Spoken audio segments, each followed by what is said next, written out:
नमस्कार सभी को। मैं जयकृष्ण त्रिपाठी, सहायक आचार्य हिंदी, राजकीय महाविद्यालय शाहपुरा, आपके सामने नया पुराना एकांकी की तात्विक समीक्षा लेकर आया। नया पुराना एकांकी के लेखक हैं श्री उपेंद्र नाथ अश्क जी। इस एकांकी की तात्विक समीक्षा करते हुए हम साथ साथ यह भी जानेंगे कि किन किन तत्वों के आधार पर इनकी समीक्षा होती है।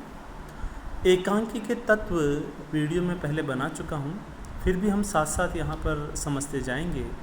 तो एकांकी का जो पहला तत्व है वह कहलाता है कथा वस्तु। इसे कथानक भी कहा जाता है। कथा की विषय वस्तु क्या है, क्या मूल कथानक है, वह चर्चा इस तत्व के अंतर्गत होती है।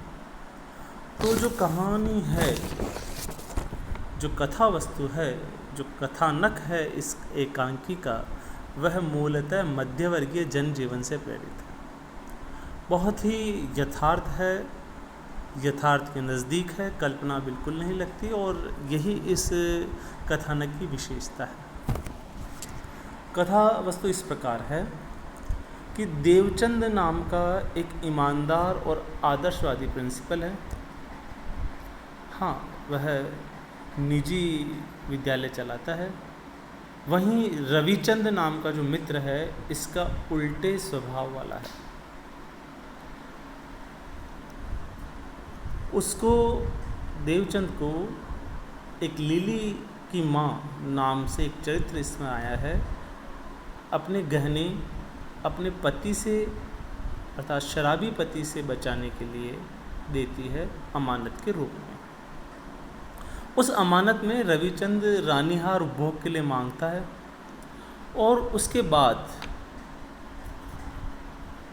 उसे लौटाने में भी आनाकानी करता है। रविदत्त का मित्र कमल माल को हड़पने की सलाह देता है। वह भी रवि की तरह ही है और रवि भी लेकर यह सलाह देवचंद को दे देता है।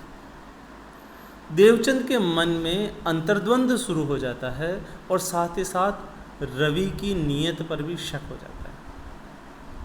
वह अपनी पत्नी के सहयोग से फिर से हार प्राप्त करता है और सारे गहने लिली की माँ को लौटा देता है। पर कहानी यहीं समाप्त नहीं होती है। यहाँ से एकांकी में जो रहस्य है वह प्रकट होता है। वस्तुतः अश्क जी यहाँ से नवीन प्रयोग किया है, करना चाहते हैं। यहाँ पर पता चलता है कि देवचंद वास्तविक पात्र न होकर एक अभिनेता का पात्र है। यहाँ पर गजेंद्र देवचंद नामक पात्र का निर्वाह कर रहा है एक एकांकी में, और यह एकांकी अपने मित्र को दिखाई जा रही है उसकी सलाह के लिए कि क्या यह एकांकी उचित है, क्या यह सही एकांकी है, इस संदर्भ में। और आखिर में देवचंद अर्थात गजेंद्र का मित्र इस एकांकी के आदर्शों को वर्तमान परिस्थितियों में ढकोसला सिद्ध करता है और उसे व्यवहारिक नहीं बताता है। ये देखिए, ये इसका कथानक है। आप समझ गए होंगे कि क्या इसकी कथा वस्तु है। मूलतः नवीन प्रयोग है और वातावरण यथार्थ है और साथ साथ एक मध्यवर्गीय जनजीवन की कथा प्रस्तुत की गई। आइए चर्चा करते हैं एकांकी के दूसरे तत्व चरित्र की। पात्र या चरित्र शीर्षक के अंतर्गत इसकी चर्चा होती है, अर्थात कौन कौन से पात्र इसमें लिए गए हैं और उनका व्यवहार क्या है, इसकी चर्चा एकांकी के चरित्र या पात्र और चरित्र नामक तत्व में होती है। आइए हम चर्चा करते हैं। आइए हम समझें कि इसमें कितने पात्र हैं, क्या चरित्र उनका विकसित किया गया है, कैसा वो व्यवहार करेंगे, आदि तत्वों की चर्चा, आदि बिंदुओं की चर्चा इस चरित्र नामक तत्व में होगी। सबसे पहले देखते हैं कि देवचंद, और बाद में वह गजेंद्र बन जाता है। रविदत्त जो कि उसका मित्र है देवचंद का। कमल रविदत्त का मित्र है और पत्रकार है। प्रतिमा उसकी पत्नी है। भाभी जो है रविदत्त की पत्नी है।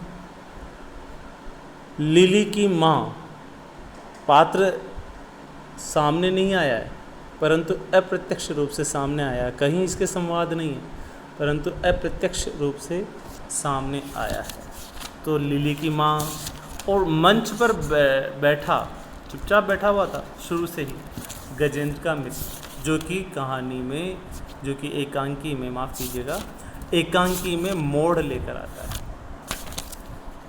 तो ये तो है चरित्र। अब इन चरित्रों की बात करें तो देवचंद जो चरित्र है वह आदर्शवादी है, और आगे रविदत्त और कमल की बात करें तो ये अवसरवादी चरित्र है, अवसरवादी व्यक्ति को, वर्ग को प्रदर्शित करते हैं। प्रतिमा एक गतिशील पात्र है, वह अपने पति पर शक करती है लिली की माँ के साथ कुछ संबंध के लिए, परंतु अंत में लिली की माँ के गहने लौटाने के लिए वही साथ देती है, अर्थात वह गतिशील चरित्र है। और जो अंत में एक मंच पर चुपचाप छुपा हुआ व्यक्ति था, जो कि गजेंद्र का मित्र निकलता है, और वही सारा एकांकी को विश्लेषण के लिए बैठा हुआ है, वह पात्र भी एक नवीन प्रयोग है। एकांकी का तीसरा तत्व है संवाद। इसे कथोपकथन के नाम से भी जाना जाता है। संवाद, डायलॉग, आपस में बातचीत किस तरह से करते हैं पात्र, यह संवाद के अंतर्गत आता है। तो आप समझ गए कि तीसरा तत्व यहाँ पर संवाद है। अब संवाद कैसे हैं इस पर चर्चा करते हैं। संवाद देखने पर पता चलता है कि समयानुसार यहाँ पर संवाद दिए गए हैं। कहीं कहीं देवचंद के संवाद बड़े हैं, क्योंकि देवचंद का अंतर्द्वंद्व उभारने के लिए उसमें स्वगत कथनों की भरमार है। यहाँ पर एक शब्द आता है स्वगत कथन, ये आपकी स्क्रीन पर लिखा हुआ है, स्वगत कथन। आइए जानते हैं ये स्वगत कथन क्या होता है। जब व्यक्ति अपने आप से बातें करता है वह स्वगत कथन कहलाता है। नाटक या एकांकी में जब वह पात्र अपने आप से बातें करता है, अपने अंदरूनी विचार को बताने के लिए जब वह दर्शकों के सामने बातें करता है तो वह स्वगत कथन कहलाता है। तो यहाँ पर स्वगत कथन है। अगर आप देखें, मैं एक उदाहरण देता हूँ आपको, स्वगत कथन कैसा है।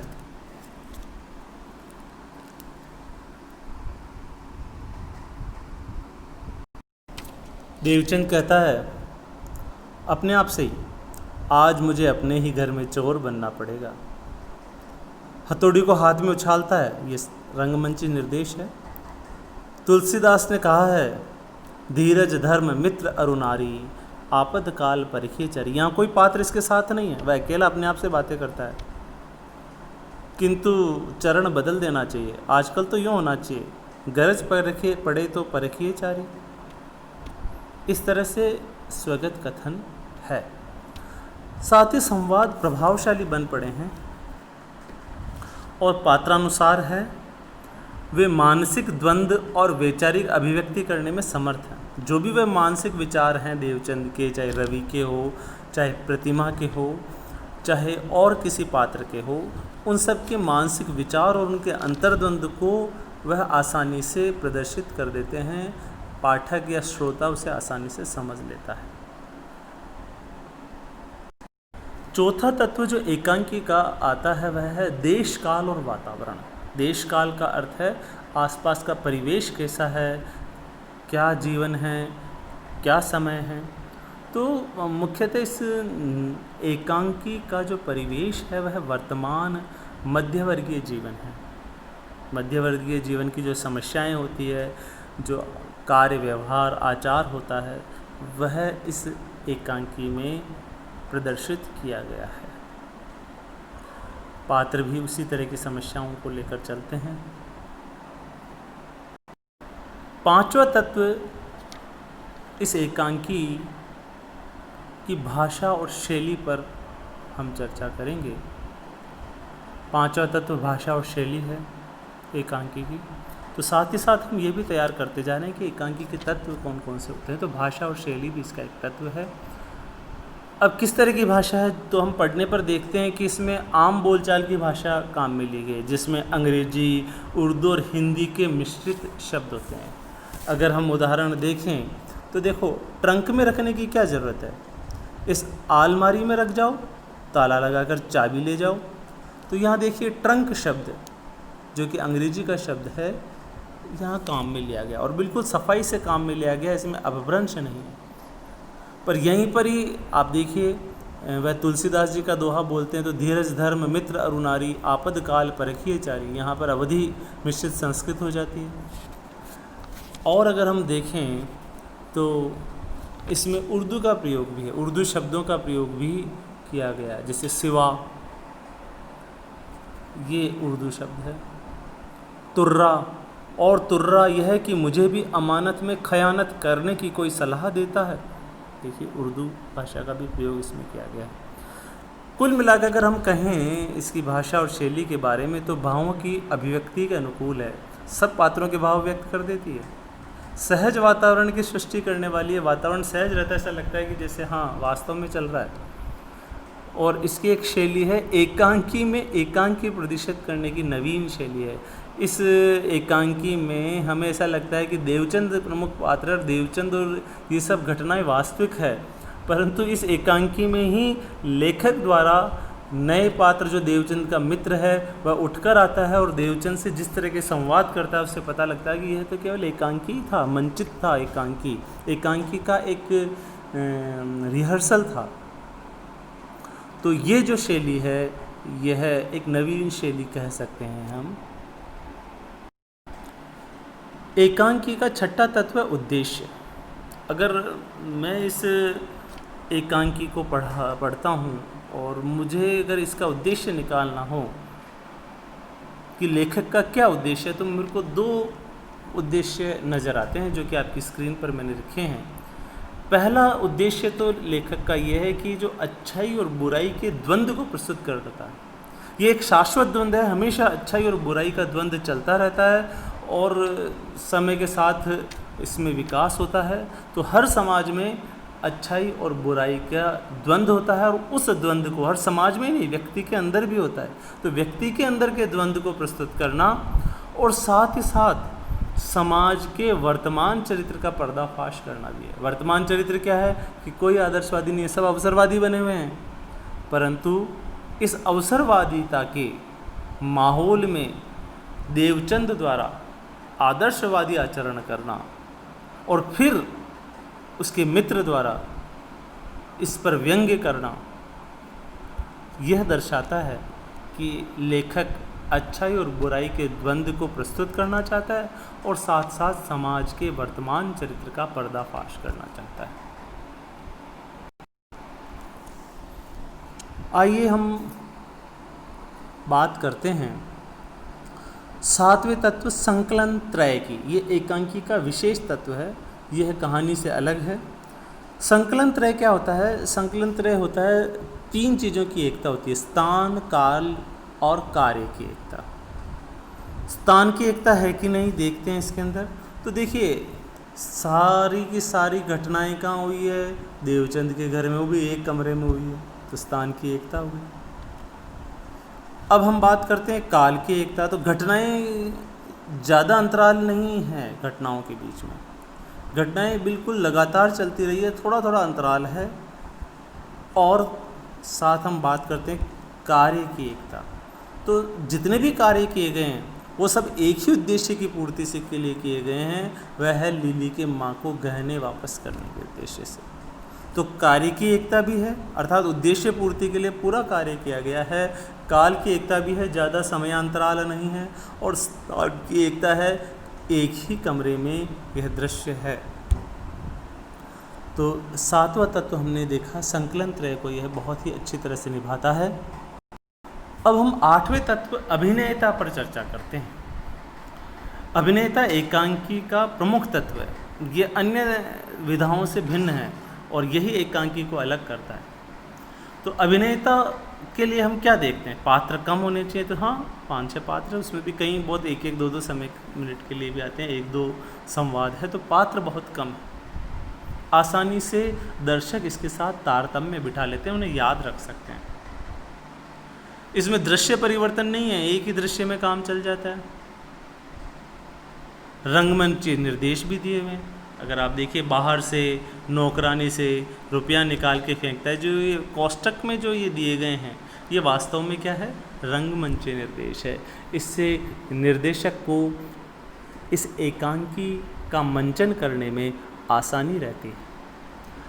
और वातावरण और दृश्य विधान स्पष्ट है, जो लेखक चाहता है वैसा उसने लिख दिया है कि हाँ ये वातावरण है और ये ऐसा दृश्य विधान है, तो एकदम साफ तौर पर लिखा गया है। यही इसकी विशेषता है। हमने अभी 8 तत्वों में इस एकांकी के तत्वों को पढ़ा। आशा है आप इस एकांकी की समीक्षा से सहमत होंगे। आपने पढ़ लिया है एकांकी, यह सोचकर मैंने एकांकी की समीक्षा की है। आप एक बार एकांकी को फिर पढ़ें, फिर इस वीडियो को देखें, फिर पढ़ें, फिर इस वीडियो को देखिए, आपको पूरा एकांकी खुलकर सामने आ जाएगा, ऐसी मेरी कोशिश है। अगर आपको यह प्रयास अच्छा लगा हो तो इस वीडियो को अपने सारे मित्रों को शेयर करें, लाइक करें और सब्सक्राइब करें मेरे चैनल को। आपका जय कृष्ण इसी तरह से और प्रयास करता रहेगा, अपने अध्याय को, अपने प्रकरण को अति सुंदर रूप में आपके सामने प्रस्तुत कर सकूं। धन्यवाद।